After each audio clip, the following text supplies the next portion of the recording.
شکر اصل میں ایک جذبہ ہے کہ جو کسی کے ساتھ اگر کسی نے خیر کیا ہو، بھلائی کی ہو، احسان کیا ہو، کسی تکلیف سے اس کو بچایا ہو، چھٹکارا دلایا ہو، تو ایک جذبہ پیدا ہوتا ہے انسان کے قلب کی گہرائی سے.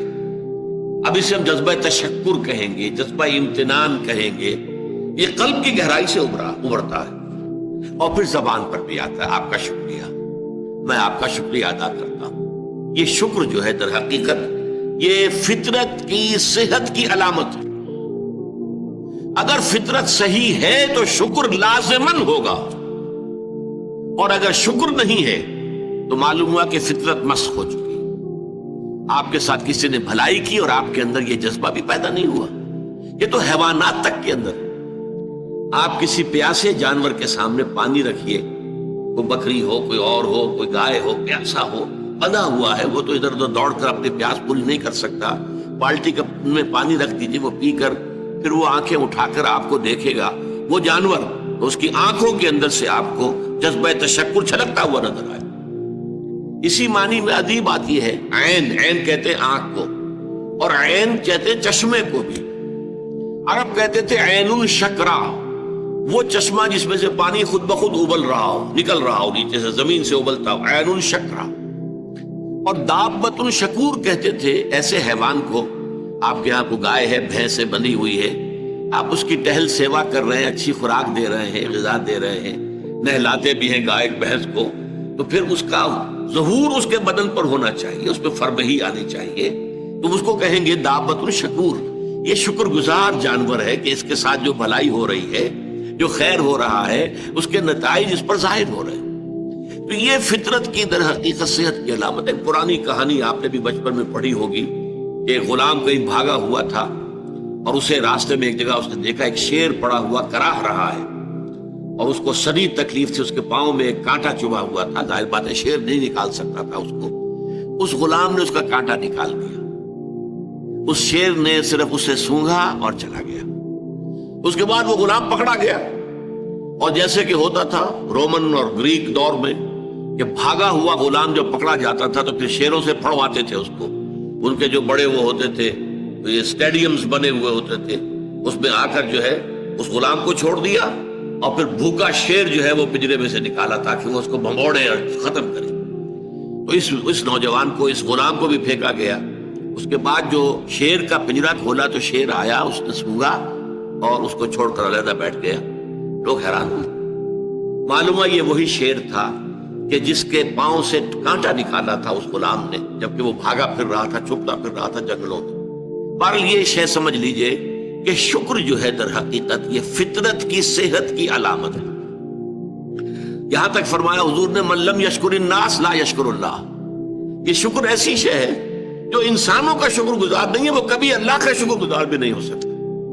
فطرت مسخ ہو چکی ہے. کسی نے آپ کے ساتھ بھلائی کی اور آپ کے اندر سے وہ جذبہ تشکر ابھرا ہی نہیں، معلوم ہے فطرت کے سوتے خشک ہو چکے ہیں. وہ کنواں جس کے اندر لانے والے پانی کے سوتے خشک ہو چکے ہیں، پانی کہاں رہے گا اس میں؟ تو خالی کنواں ہے. تمہاری بھی فطرت جو ہے خالی ہو چکی ہے، اور تمہارے اندر وہ جو جذبہ تشکر موجود نہیں ہے، تو گویا کہ فطرت کے سوتے خشک ہو چکے. اب اصل بات کیا ہے اس فطرت کے بعد؟ اصل منعم کو پہچاننا. اب دیکھیے اس کو بھی ذرا غور سے سنیے میری بات کو.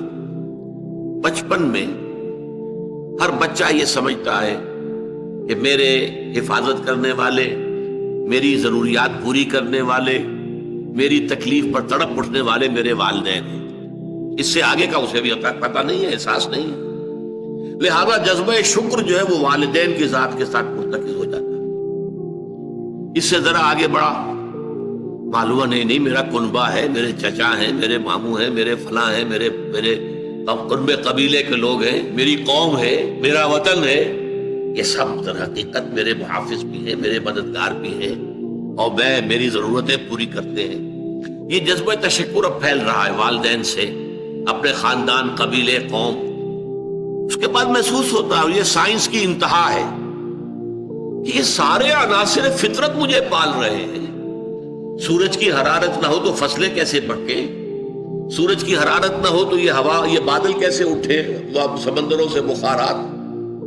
ہوائیں نہ چلے تو یہ کیسے جو ہے بادل یہاں تک آئیں؟ اور بارش برسے اور پھر میرے لیے گندم جو ہے وہ پیدا ہو. یہ تو کائنات پوری مجھے پال رہی ہے. اور اس میں سب سے بڑی شے جو ہے، یہ سائنس کا یوں سمجھ لیجیے کمال ہے، سب سے بڑی شے سورج ہے. اس لیے کہ یہ بھی کہنا ہے کہ زمین سورج ہی سے ٹوٹا ہوا ایک ٹکڑا ہے، اسی سے سپلنٹر ایک علیحدہ ہوا اور اس کے گرد گھومنا شروع کر دیا. واللہ عالم، یہ علیحدہ بحث ہے، یہ کاسمولوجی کی بحث ہے. لیکن یہ ہے کہ بہرحال ہم جانتے ہیں یہ شکر کا جذبہ پھر آ کر مرتکز ہوتا ہے یہ تمام مظاہر فطرت کے اوپر. اب اس کے بعد صرف ایک چھلانگ لگانے کی ضرورت ہے، وہ چھلانگ جو حضرت ابراہیم نے لگائی تھی. سورہ انعام میں ذکر ہے، انہوں نے ایک تارے کو دیکھا تو کہا اچھا شاید یہ میرا رب ہے. جب وہ ڈوب گیا، غروب ہو گیا، تو نہیں میں تو غروب ہونے والے کو تو رب نہیں مان سکتا. پھر چاند کو دیکھا، وہ بڑا روشن تھا، بہت بڑا تھا، اچھا یہ رب ہے. جب وہ بھی ڈوب گیا، کہا نہیں اگر میرے رب نے مجھے ہدایت نہ دی. پھر دیکھا سورج کو، ھذا اکبر، ھذا ربی، ھذا اکبر. فلما افلت، جب وہ بھی غروب ہو گیا تو پھر اس کے بعد چھلانگ لگائی انہوں نے. کیا؟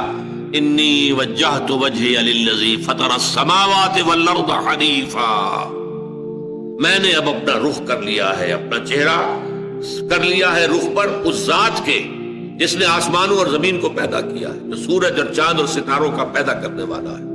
حنیفا، یکسو ہو کر. وما انا من المشرکین، اور میں ہرگز مشرکوں میں سے نہیں. یہ ہے عقل کی آخری چھلانگ.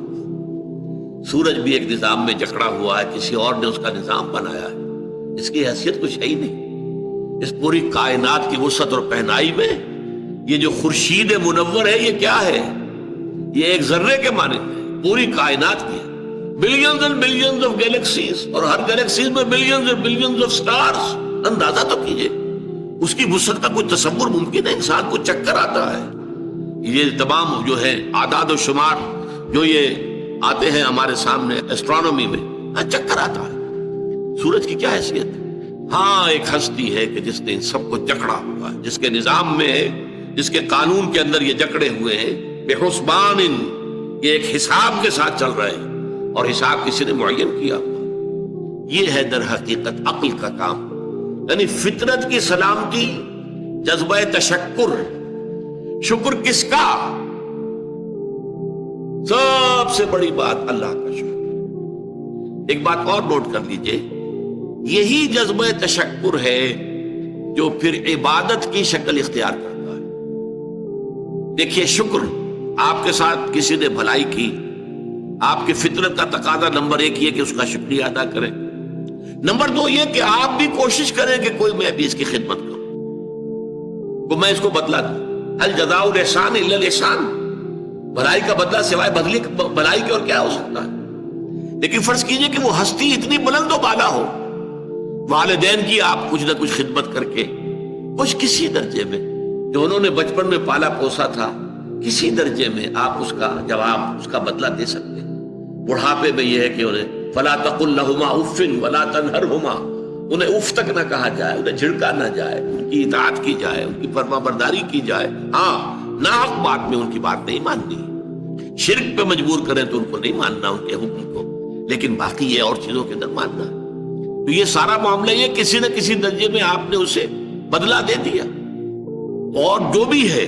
لیکن جہاں کہیں ایسی ہستی کا شکر ہے کہ جسے آپ کو بدلہ دے نہیں سکتے، سورج کو کیا بدلہ دیں گے؟